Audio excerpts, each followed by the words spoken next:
Hey guys, today I'm going to show you how to make a shaken brown sugar espresso similar to the one from Starbucks. This drink can run you $5 or more at Starbucks depending on the size you order or if you add anything extra to customize the drink. I'm going to start off with my normal espresso routine. I weighed out 17 grams of coffee, so I'm shooting to pull about 34 grams of liquid in around 25 seconds. Here I'm just using a tool to break up any clumps.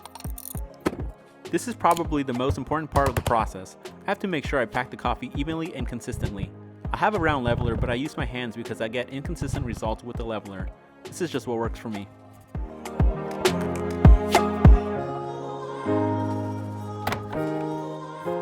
Okay, we'll start off with a teaspoon of brown sugar in the shot glass and pull the shot over it.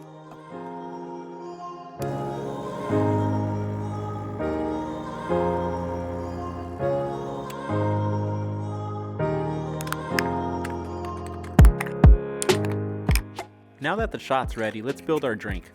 I'll start off with a splash of vanilla to round out the brown sugar. This is optional. Then we're going to pour our espresso into the glass. Now let's add a little water and then some ice. Remember, you'll get some dilution from the ice.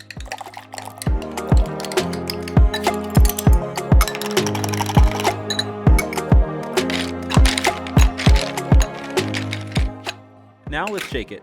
Remember, we want to dilute, aerate, and mix that brown sugar. Okay, let's pour everything into our glass. Now we'll float a little milk to give it that cool swirl look. You could also use non-dairy if you prefer. And that's it, you got a brown sugar shaken espresso. Thanks for watching. Please like, comment, and subscribe, and check out some of my other coffee videos. Cheers!